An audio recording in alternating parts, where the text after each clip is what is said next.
It's time for the Steve and Kyle podcast with Kyle. Does everyone in Darwin, Minnesota use Comic Sans? No question. Comic Sans and the metric system. How did this happen? So we were talking about the where I was going to be on the phone number list if you had fallen from your garage. Oh, yeah, of course. And Steve. 3 hours later, we didn't reply until The incident? I don't know how to describe the incident or what I'm looking at. It's a piece of black cloth, some letters in the left half of it. Ariful sent us a pic. I mean, there's no other way to describe this. Live on tape from APS 3 point whatever, it's the Steve and Kyle podcast. Ariful was back at it the other day.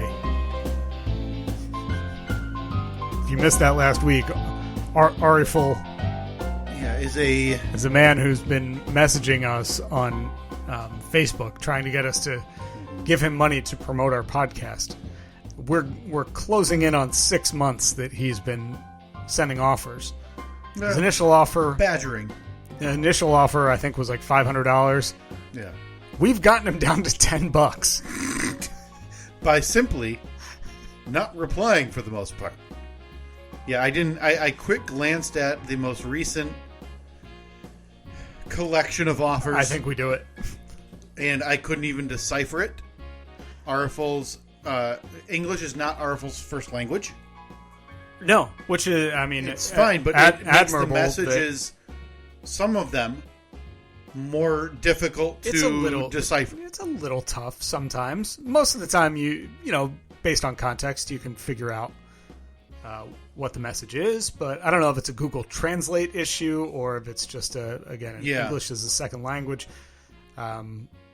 He is excellent at the English language, I would say. I always remember hearing from like language experts, they say that English is one of the most difficult languages to learn anyway, because there's so much nuance to it, and like there's 4 different meanings for one word or 4 different words for one actual thought. And you're always going to have also, and you know, it doesn't matter where you are.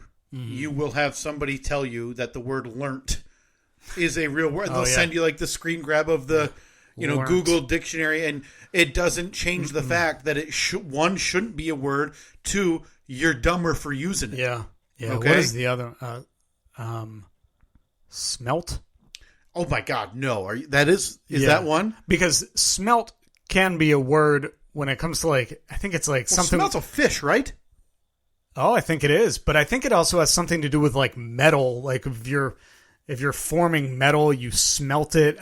But people use it as like, oh yeah, I smelt that chocolate cake and it smelt good. I have. This is baseless, but I'm going to throw out a wild accusation.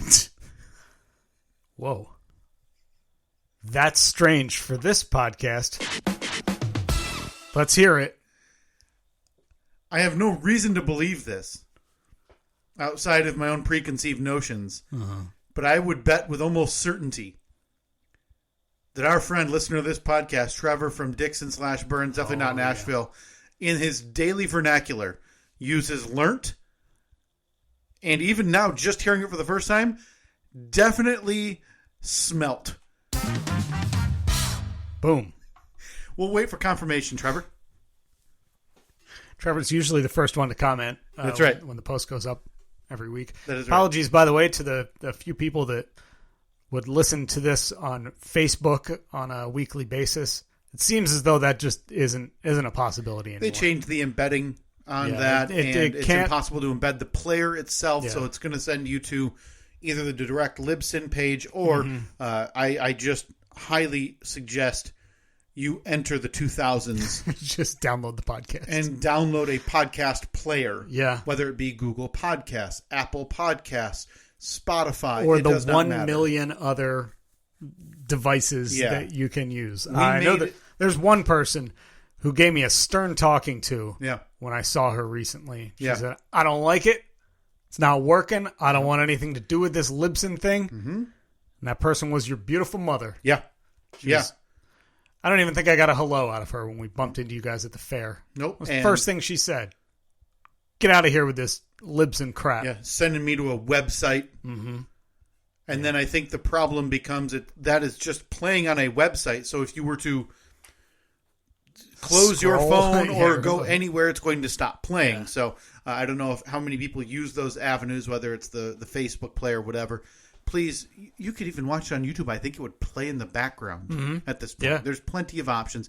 We made this thing the most easily accessible podcast on the planet. Tell you what, I will let you handle teaching your mother how to pull up YouTube. Yeah. Well, I taught her Apple Music. What is your moment? Now you're in a spot where your parents are both way far away, right? Like New Jersey and Florida. Yep.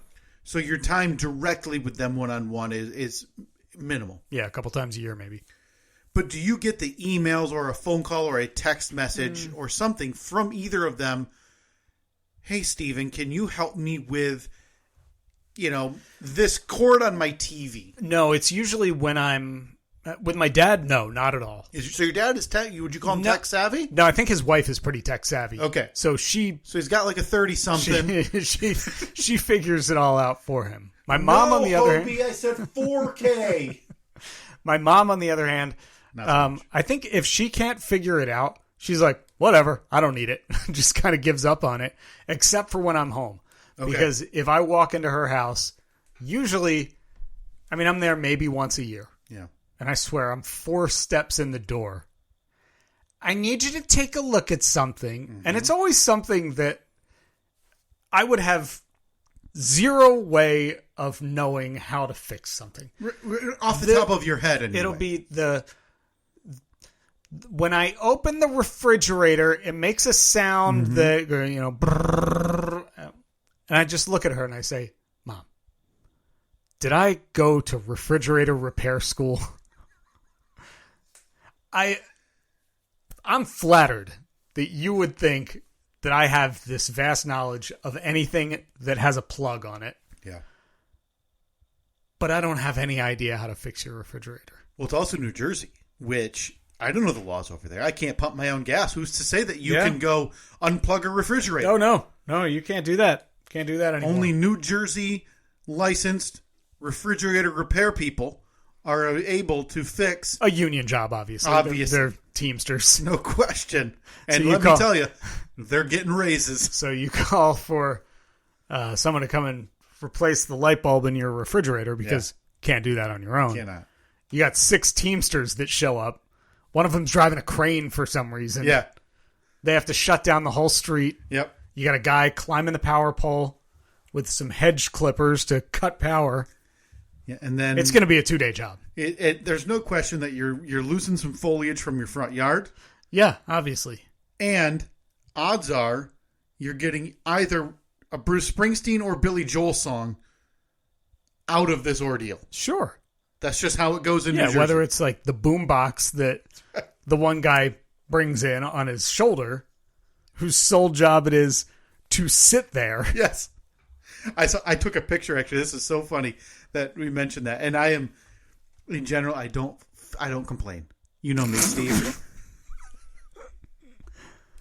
I'm sorry, what? I have, over the years, I've moved past, like, the road crew stuff. Uh-huh. I've learned to accept I don't understand what they're doing outside of it. Feels like that was dug up yesterday and it's still dug up today, whatever.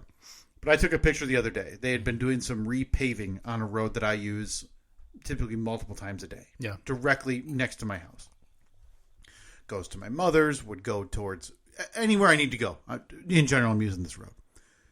Well, they had it torn up for 3 miles total, like in spaces. Okay. Well, last week, one day was the portion right by our house, right by a park we'd go to the point where I was driving around it, trying to get to where I need to go. No, that's not the finding big deal. the alternate route. Yeah, temporary thing. So at this general 4-way intersection, I was headed, let's say, east, and the northbound direction was the one with construction stop and go. Yeah. Okay, so there's a person with a stop sign, person with a slow sign, and then they're coordinating. Yeah. My wife did that, by the way. That was a summer job of hers. Everybody stop. Yes. Stop the entire discussion. We'll come back to this insane four-way intersection in just a moment. My wife worked road crew. Explain to me how... And this is very biased based on what we see road construction crews look like, correct? Yeah, of because course. I see Annette, who if she were to go put on, 4 soaking wet outfits, would still blow away in a windstorm. Yeah. Okay? So you're telling me she was out there. She was, in a yellow hat that no doubt didn't fit and was rolling all over, standing at an intersection and going, I guess, waiting to hear on the walkie-talkie on her vest. All right, red Ford truck is the last one through. She waits for the red Ford truck and goes, and switches from stop to slow. Stands there for 20 minutes and then, all right, green Taurus. How does she walk into a job like that? Was she on parole? No, she was, it was when she was in college. It was just a summer job when she came home for the summers and did that with, because she told me the story once about how like she would do the flagging or the signing or whatever it was for road construction, but then sometimes they'd get called out to like clean up roadkill off a 2-track. She was like utility worker for MDOT? Yeah, and they'd send her out there with like, a pickaxe and a spade shovel. For the dead raccoon, just to make sure it's... Is the pickaxe to make sure it's dead? No, or? It'd be for like a deer, and they say, just chop it in half and throw it in the back of the truck. God. What, you can't imagine my wife doing that? I can't imagine, quite honestly, 99% of the population being willing to do that. Yeah. So she was coming home making state money for the summer, she had the best flags. Best part about it was, it paid decent, especially when you're a college student the summer. And it was 4-day work weeks. They worked Monday through Thursday. And probably still got overtime if I know. Probably, if I know how that goes. Exactly. Yeah, she was a teamster. That is, of your family and how long I've known you, which is about 13 and a half years, 12 and a half years now. That is far and away. Is that the biggest surprise? The most shocked I've ever been. That my wife did road work? I would have been less surprised if you told me that Evelyn got a job. Yeah. And this isn't to slight Annette. It's not like she ever looked at work and would say, I look down on this. No. It just doesn't fit. You know how people end up, like they fit their job types in a way. Right. In my mind, she turned 12, was sent off to work at the music factory. Right. Isn't that where they make music? Yeah, the music factory. Okay. And to find out that no, she was instead coming home from college hungover to go work on a Monday at the intersection of Maple and Elm. Right. And make sure kids don't cross on their bikes in front of the steamroller. Yeah. That's what she did. Absolutely stunning. I'm glad that I My could. Goodness. Glad I could bring that to you. I feel like I would have a million questions about that. I mean, we can try and get her on the horn if you want. One, I just feel she was busy when I was up there feeding one of your kids. The other one was there as well. Seemed pretty busy, but that may be down the line. We have to talk about work and road crew, or honestly, if anybody's done that, if you're a road construction employee for the state or whatever entity handles that wherever you live, I'd love to ask you questions about, are you laughing about how much money you're making as you go and switch the flag from stop to slow? Okay. I mean, honestly. Yeah. I mean, it seems like it was like you're a shovel leaner, basically. Yes. And so now we are. Okay, so here we are. We're now demeaning the road crews. Okay, I'm for it. That's fine. Honestly, the only people worth their salt on the road crews are the people in those gigantic trucks. Yeah. Either laying the asphalt or pavement. I'm impressed. I'm impressed if you can make that kind of money. Yeah.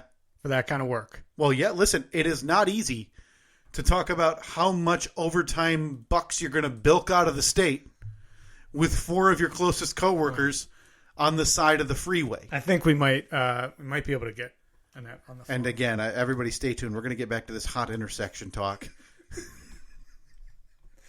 Thank God. All right. I don't want to ramp everybody up like the ramp last week. So just so you know, it's not going to have the level of... the massive payoff. Yes, as the ramp discussion 1 week ago. So right, just to make sure everybody is aware. See if we can get my wife on. There's no way it's going to work. We didn't practice. Mm-mm. Hello? Hey. What's up? Can you hear me? Yeah, Beautiful. Kyle has lots of questions about when you worked on the road commission. Yeah. We won't keep you. But one, how?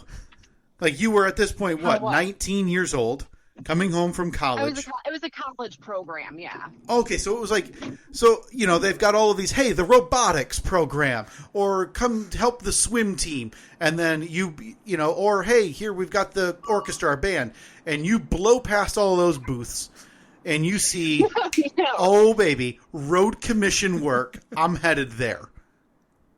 It was during the summer, and I think like the town that I grew up in had like some sort of city foundation or something for college kids to have a summer job.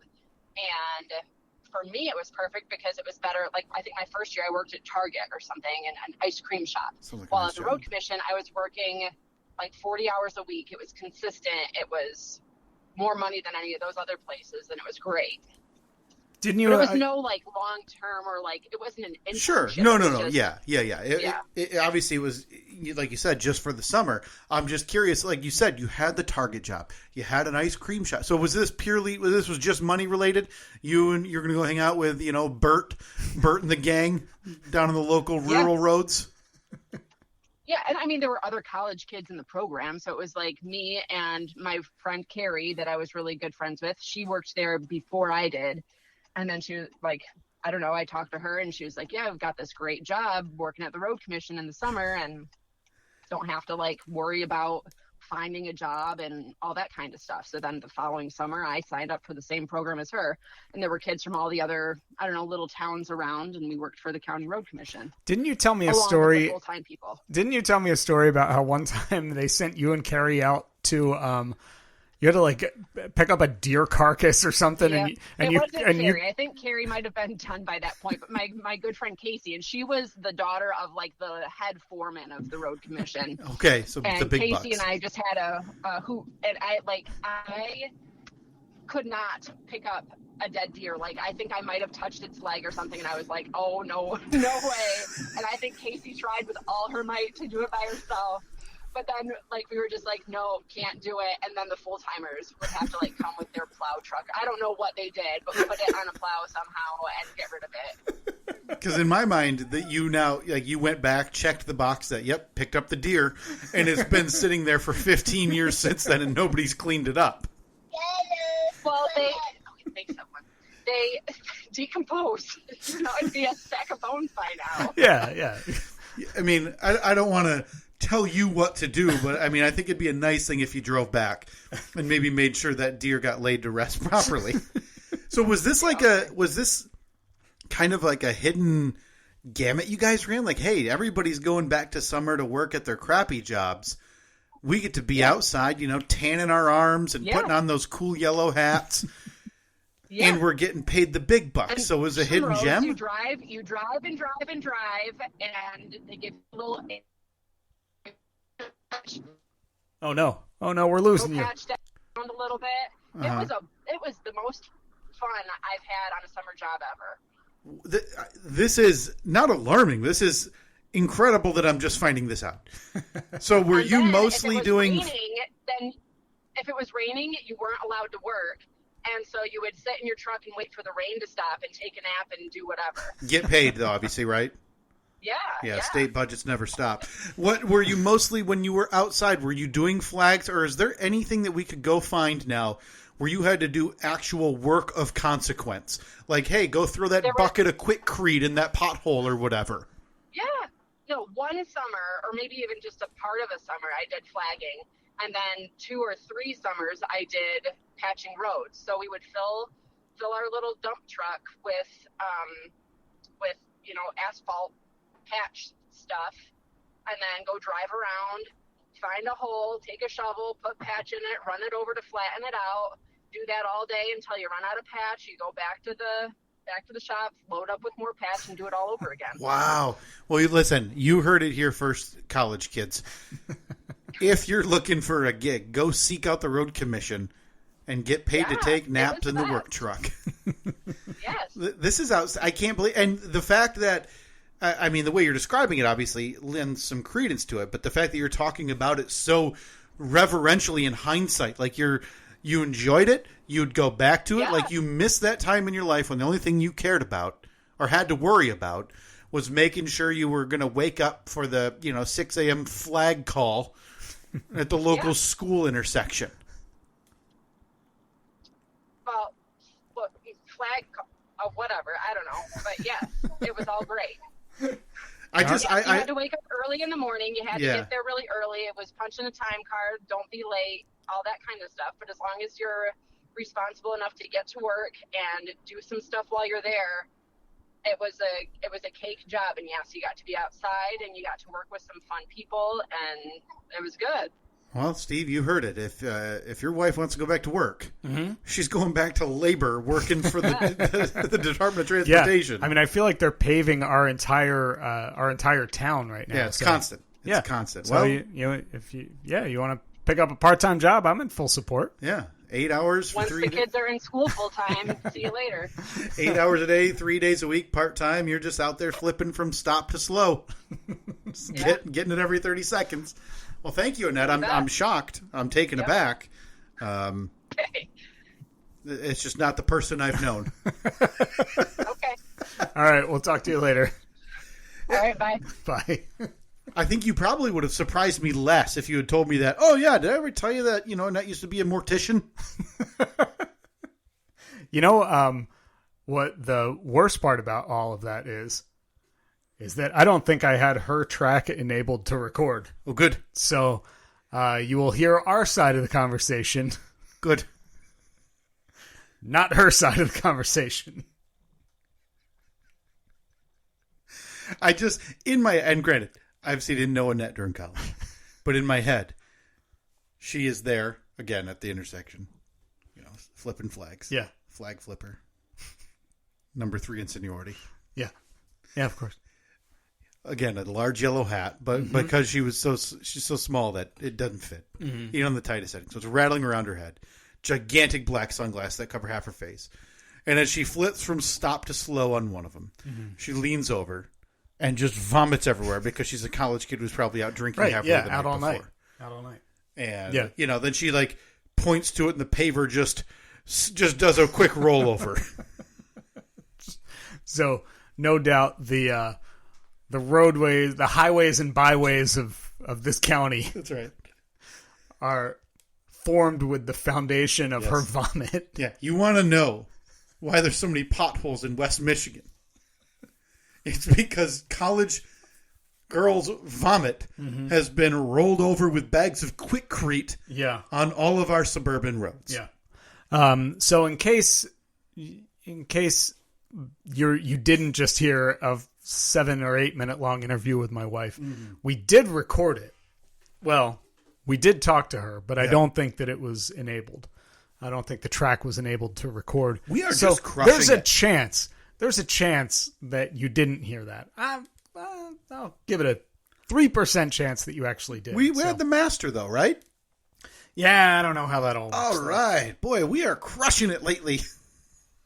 Actually, no, I think you're right. I think the master's good. We're moving on. This is of the most egregious mistakes we've had in the past, This is 4 just weeks. one of them. This is another on the list. That's all there is to be said. So anyway, back to this hot intersection talk. I don't think anything you say can be as good as the A bit that we just had. Right. Or again, where we talked to my wife about moving dead deer carcasses out of the road. No. About not moving dead deer carcasses out of the road. To move dead deer carcasses out of the road. Hey, go do this. Okay. Can't do it. Okay, we'll send somebody else over there. Remarkable chain of command. I love it. Yeah. Yeah, it's like, why would they even bother? If it's bigger than a raccoon, don't call the girl squad. Yeah, two 19-year-old girls, and they're, go move this annihilated buck. It's still twitching. So they take this pickaxe to finish the job because it's suffering. Yeah. Unbelievable. But anyway, this road under construction, I took it in the morning, and there was one poor soul handling the slow stop because of this, like half the road was entirely closed, and they were doing... So did they have to flip their sign to slow and then sprint 200 yards and turn that sign to stop? No, but there was one guy handling it for all four. Oh, yeah. So school started this week in the area. Yeah. Reed's doing great. Thanks for asking. Sure, he's learning a lot, Oh, what's this block? God, they're just so dumb. And the school bus wanted to turn left. Uh-huh. The guy's like just not even nonchalantly waving the school bus to go straight. School bus like, my school's there. This guy has no idea. He's very clearly overwhelmed. So now the bus is like 12 feet into the... This is all in the morning of this.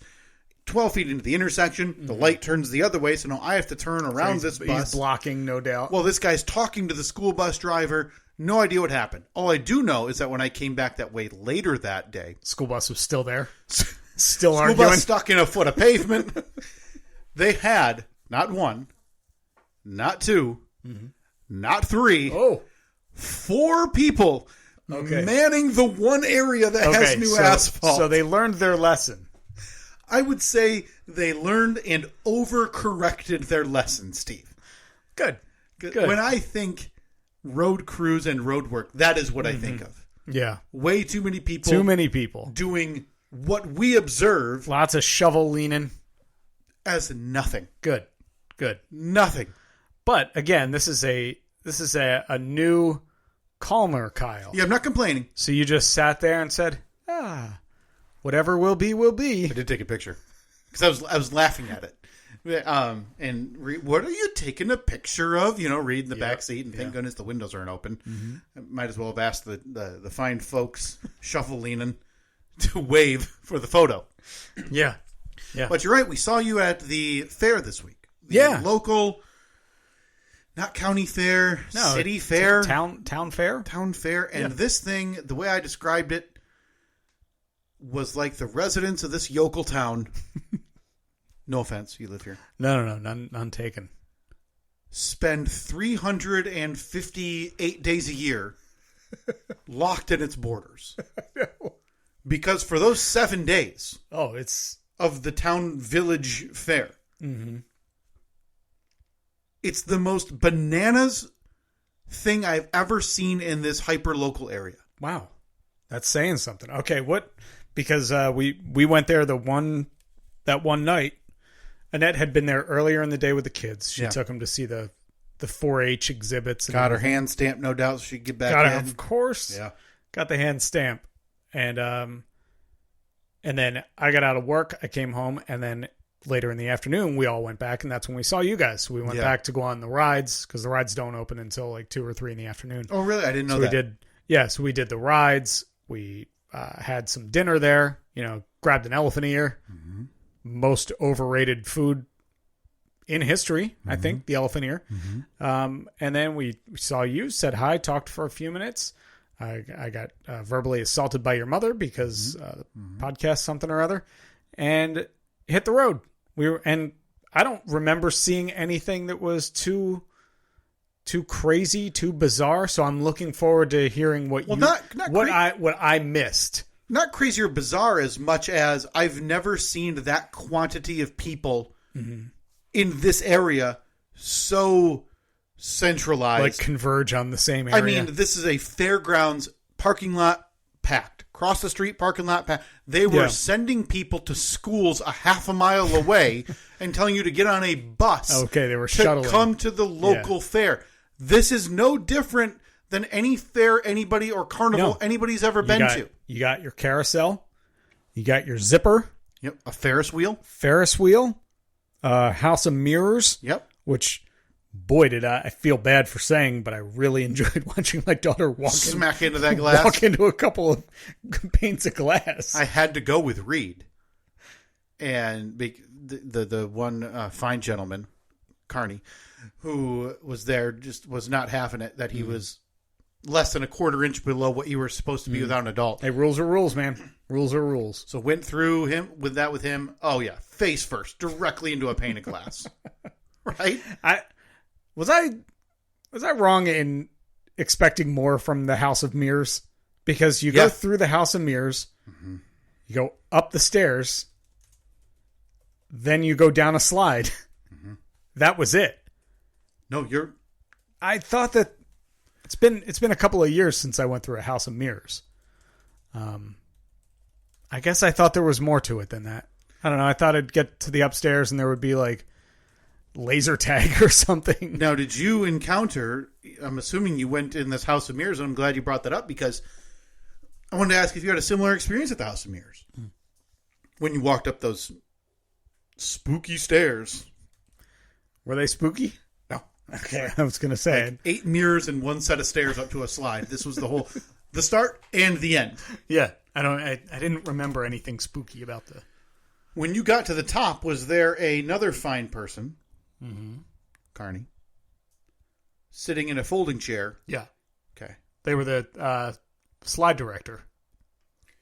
And boy, did this lady take it seriously. Did you have a similar takeaway, or was this just me being maybe a bit too, not sensitive, but a bit too, relax? Well, I remember because it was one of those like twisty slides. So I was going to go down the slide with Evelyn because she's still pretty small. And, you know, she said, no, one at a time. She can go. And I was like, oh, okay. Sorry, daughter. Boot in the back. So I set her on the slide. And as she's saying, no. Gave her a shove. Gave her a little shove. She ended up somehow spinning around completely. Oh, good. And spitting out the end of the thing 180 degrees from how she started. Okay, so she'll never go on a slide again. It was a little... But the thing, from the top of it, you can't really see the bottom of it. No. So I gave her a little shove. She went down the slide. And then Annette was down at the bottom, sitting on a bench waiting for us. And I see the look on Annette's face. She's like, oh, no! Now, luckily, she didn't fly off the end of the slide. She came to a stop, with inches to spare. So then you followed. I followed. All went smooth? All went smooth, yeah. Okay. I still am showing my battle scar from the death slide. Wow, that's quite a battle scar. It was in a sling for a day. Because here was my encounter. I can't imagine the blood loss that you must have experienced. Here was my experience when we walked up the stairs. There was a couple of younger girls in front of Reed and I. And they have like a wall of mirrors as well that you can kind of stop. And yeah. Before we were even to the top of the stairs, I heard this Carney woman from the folding chair with her head down staring at her phone. Not too intensive a work, I assume. Just saying repeatedly, go, go, go. Go. I didn't know. I did not experience that. So no, maybe there might have been a shift change in between the time I was there and the time you were there. Higher spirits, Carney, because I got down in the dumps. I can't believe I'm working a carnival, Carney.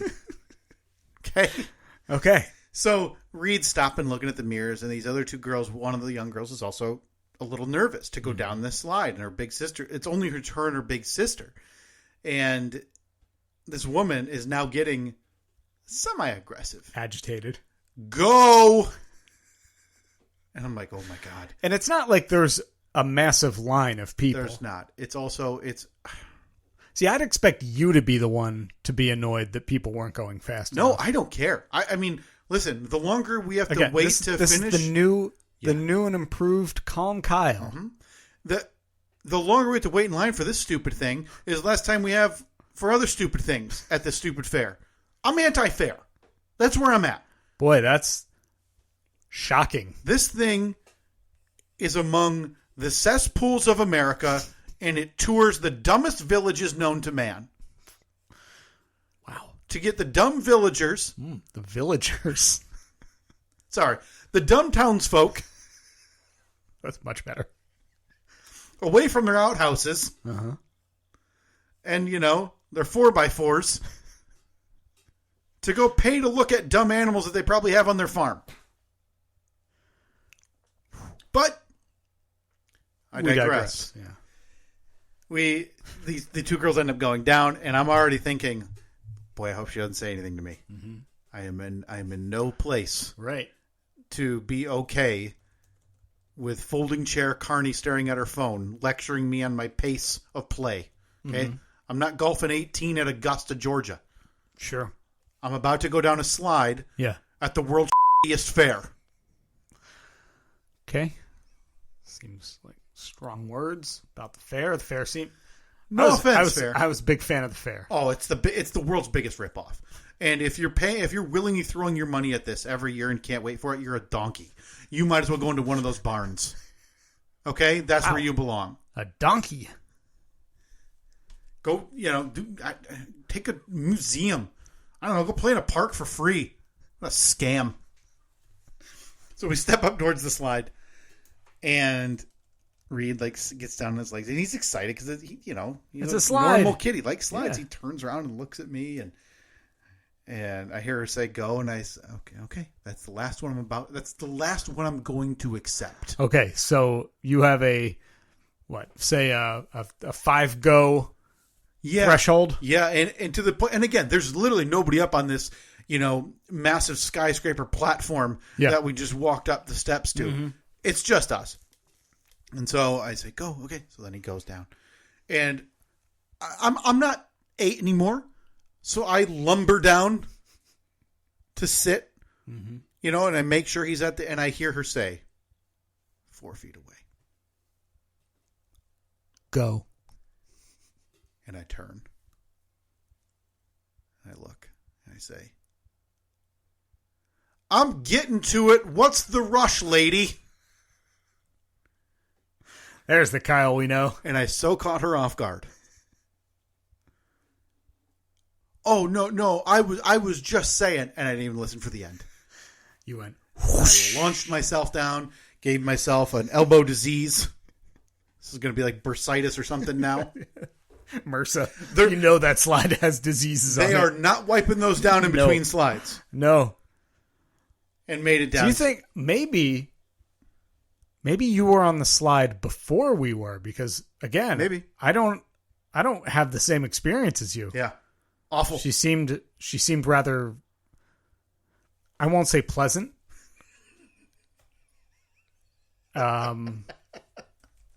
She seemed fine. So yeah, maybe you gave her the kick in the pants that she needed to right her attitude. Maybe. And again, I don't expect at this dump of an event. Oh, come on now. For anybody to be over the moon happy about what they're doing. You've very clearly ruined every other opportunity in life if you're there working. The thing that surprises me the most, because a lot of times when you see the fair come to town, it'll be in a parking lot somewhere, like the church parking lot or a big box store parking lot type thing. This town has a dedicated fairgrounds that, for the most part, the other 51 weeks of the year, it doesn't really get used much. Not that I'm aware of. I know they do there's some antiquing or like thrift type stuff. Like flea market type things. Yeah. And I know that they've done like horse shows there. Right. But at the horse grounds? At the horse grounds, yeah. But for the most part, it's empty. And it seems like such a waste. Listen, there's a lot of that around this area that is rampant waste of space and money and time, and the fair is the biggest one of them. Again, if you're going to this thing happy, you're a scumbag donkey who deserves to be in one of those barns. Scumbag donkey. We went on whatever, and we didn't know. We literally went that day because the heat the following 2 days was going to be impossible to go. Yeah, it was gross. So we made an extra effort to go on a day we weren't going to, so it would be somewhat normal. And it happened to be whatever. All of these rides are one ticket. Well, they have the ticket prices, yet the ticket prices don't matter that day because they don't do those prices for that day. It's all a total S show. Okay? An entire mess. So you buy all these tickets, then you're walking around, yet the attractions or the games don't take tickets. You know what they take to throw one ring around a fake-sized bottle Cash. 10 feet away?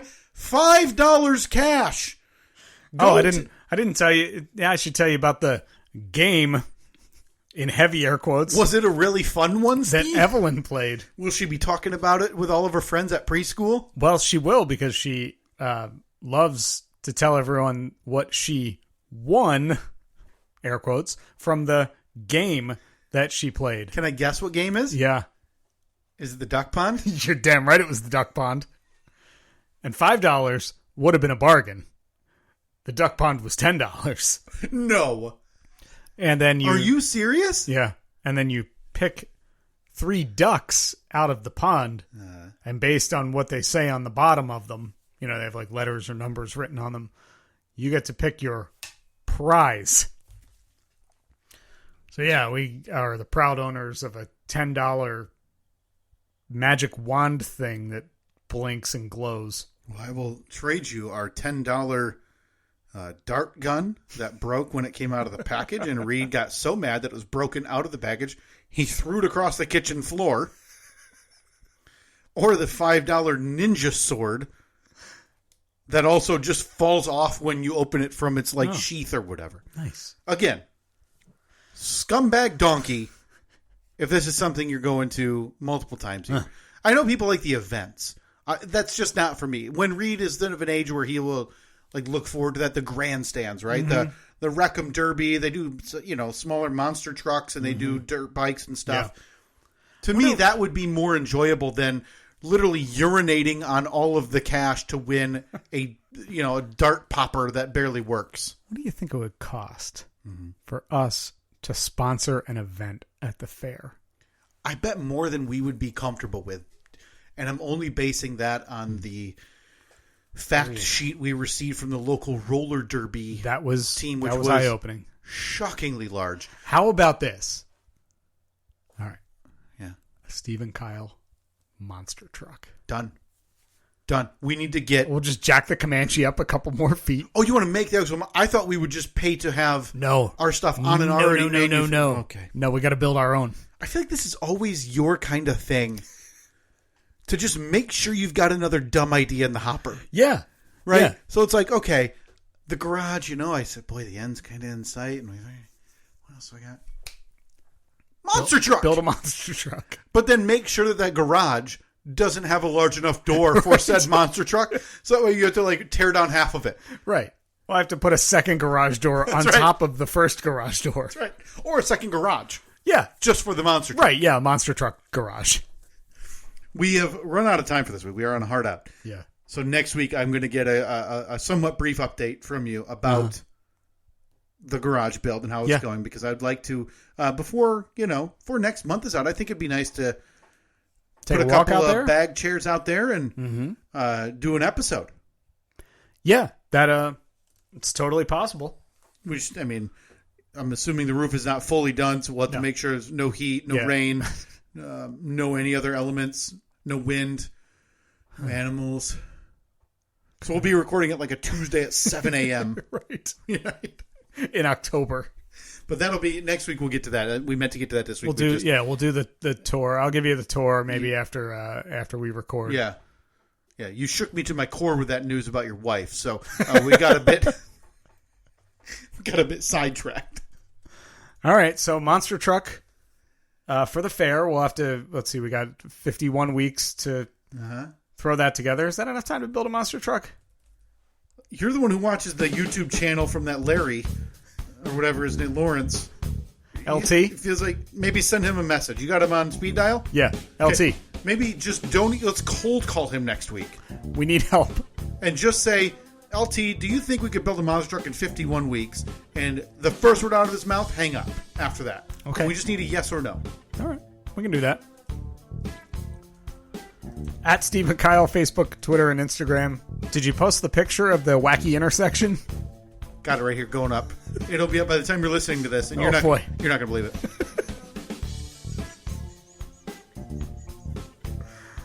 Big reason to follow us on social media. If you're not following us there now, you are missing out. For a picture of an intersection. Talk to you next week.